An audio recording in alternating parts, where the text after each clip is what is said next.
नमस्कार, मैं हूं अंजलि इस्टवाल और हमारे इस खास कार्यक्रम में आपका स्वागत है, जिसमें हम आपको बताते हैं कि कोरोना वायरस से जुड़ी कौन सी खबर सही है, कौन सी अफवाह है। इसके अलावा लेटेस्ट रिसर्च और स्टडी के बारे में भी हम आपके लिए जानकारी लेके आते हैं और विशेषज्ञों की राय भी। आज हम चर्चा करने वाले हैं कि किस तरीके से कई राज्यों में दूसरी डोज लेने के लिए एक पुश दिया जा रहा है सरकार की तरफ से, ताकि लोग दूसरी डोज लेने में हिचकिचाहट न दिखाएं। हरियाणा में अगर आप देखें तो कई पाबंदियां लग गई हैं।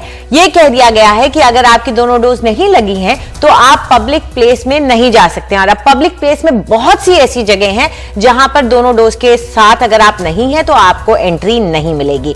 इसी तरह से दूसरे राज्यों में भी कई रिस्ट्रिक्शंस, कई ऐसी पाबंदियां लग गई है जिससे भीड़ भाड़ को रोका जा सके। आने वाला वक्त एक हॉलिडे सीजन है, उसकी वजह से। इस पर चर्चा करने के लिए हमारे साथ डॉक्टर सुशीला कटारिया जुड़ गई हैं, जो कि डायरेक्टर हैं वेदांता मेडिसिटी की, और डॉक्टर सुभाष सालुंके हैं, जो कि सदस्य हैं राष्ट्रीय कोविड टास्क फोर्स के। शुक्रिया आप दोनों का हमारे साथ जुड़ने के लिए। डॉक्टर कटारिया, पंजाब में यह कहा जा रहा है कि पहले आप अपने सर्टिफिकेट को अपलोड कीजिए तो सैलरी तब आएगी। हरियाणा में भी एक कोशिश की जा रही है। कहीं ना कहीं 22% गिरावट देखी गई है वैक्सीनेशन में। लोग जा नहीं रहे हैं, अपनी डोज नहीं लगवा रहे हैं। तो क्या इस तरह के कानून लाना, इस तरह की पाबंदियां लगाना, लोगों को दूसरे डोज के लिए एक तरीके से मजबूर करना, ये अब जरूरी हो गया है? देखिए, ये जो कोरोना की महामारी है, इसका अंत तभी होगा जब एक यूनिफॉर्म वैक्सीनेशन और यूनिफॉर्म कोविड एप्रोप्रिएट बिहेवियर होगा। अगर एक प्रदेश, एक सिटी या एक डिस्ट्रिक्ट या एक स्टेट या एक कंट्री अपने आप को अच्छे से वैक्सीनेट कर लेता है पर दूसरी जगह नहीं करती हैं, तो इस महामारी का अंत नहीं हो पाएगा और वेव पर वेव आती रहेंगी। सो ये तो जरूरी है कि पूरे संसार में ही वैक्सीनेशन प्रोग्राम अच्छा होना चाहिए। और जो वैक्सीन हेजिटेंसी है, देखो सरकार ने 1.5 साल का समय दिया लोगों को अपने आप सोच के समझ के लगवाने के लिए। यहाँ पर पेशेंट की ऑटोनॉमी से ज्यादा जरूरी है दूसरे लोगों की भी सेहत का। जो लोग वैक्सीनेट नहीं करवाते वो अपने आप के लिए तो खतरा है ही, वो दूसरे लोगों के लिए भी खतरा है, क्योंकि जो सोसाइटी है उससे जो वायरस है वो निकलेगा नहीं तो म्यूटेट होने की क्षमता बनी रहेगी और बार बार वेव आने की भी कोशिश बनी रहेगी। तो मैं वैक्सीनेशन की एफिकेसी और सेफ्टी में बहुत स्ट्रांगली विश्वास करती हूँ। और शुरू से जनवरी 2020 से 21 से जब ये वैक्सीनेशन प्रोग्राम हुआ है, हमने कई कार्यक्रम के माध्यम से लोगों को जागरूक किया है, उनकी गलतफहमियां दूर करने की कोशिश की गई है। अब सरकार के पास भी या तो हम एक तीसरी लहर के लिए तैयारी करें, और जो कि तैयारियां चल रही हैं, पर किस तरह से हम उसके इफेक्ट को मिटिगेट कर सकते हैं, तो उसमें हमें फुली वैक्सीनेशन होना बहुत बहुत जरूरी है। तो इस पर जो भी पहल की जा रही है, चाहे वो लोगों को लगे कि उनकी ऑटोनॉमी को छीना जा रहा है किसी तरीके से, पर पेशेंट की ऑटोनॉमी से ज्यादा है सोसाइटी की safety. So I would approve of that. मैं उस बात से सहमत हूँ। जी डॉक्टर सालुंके, ये जो सोच है ये राज्य के स्तर पे ही क्यों हो? क्या ऐसा कुछ केंद्रीय स्तर पर नहीं हो सकता कि एक गाइडलाइन जो इतनी सारी जारी की जाती हैं, और क्योंकि डिजास्टर मैनेजमेंट एक्ट लागू रहता है, ऐसे में कुछ ऐसे कानून नहीं बनाए जा सकते हैं कि लोगों को इनकरेज किया जाए, थोड़ा सा एक पुश दिया जाए डबल वैक्सीनेशन के लिए? बिल्कुल बिल्कुल बना सकते हैं, नहीं ऐसा नहीं, लेकिन अल्टीमेटली ये पब्लिक हेल्थ का जो इश्यू है, इसमें लोगों का सहभाग या तो उनके पार्टिसिपेशन, ये बहुत ही इंपॉर्टेंट चीज है।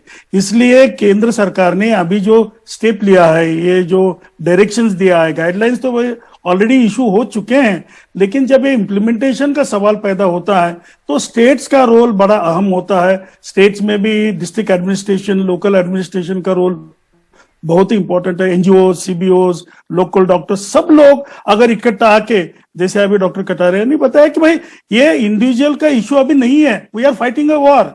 अब जैसा है कि वॉर के जमाने में हम कहेंगे नहीं हम ये नहीं करेंगे, वो नहीं करेंगे, तो चलेगा नहीं। लेकिन इसके साथ में हमें इसको सस्टेन करना है। इसलिए केंद्र सरकार का ये जो रवैया है कि भाई देखिए, इस ढंग से हर एक स्टेट ने, हर एक डिस्ट्रिक्ट में, तो लोकल लेवल पे जो कभी बहुत सख्त कार्रवाई जरूरी होती है, जरूर करनी चाहिए। पूरे के पूरे स्टेट में आप बिल्कुल लॉकडाउन मत कीजिए, लेकिन जहां क्लस्टरिंग होता है, जहां केसेस ज्यादा आ रहे हैं, वहां अगर लोग ठीक तरह से कोऑपरेट नहीं कर रहे हैं, तो वहां बिल्कुल ही सख्ती बरकरार रखनी चाहिए। और ये बिल्कुल जरूरी होगा कि इंडिविजुअल्स को हम कहेंगे ठीक है आपका रवैया कुछ भी हो, but in the public interest आपको इसको फॉलो करना ही पड़ेगा। डॉक्टर कटारिया, एक जो बार बार बात कही जाती है, जो भी लोग फ्रीडम या अपनी स्वायत्ता और स्वतंत्रता की बात करते हैं, वो ये कहते हैं कि शरीर हमारा है, हम अपने शरीर में क्या डालें इस पर सरकार कोई कानून नहीं ला सकती, और वो बात कहीं तक सही भी है।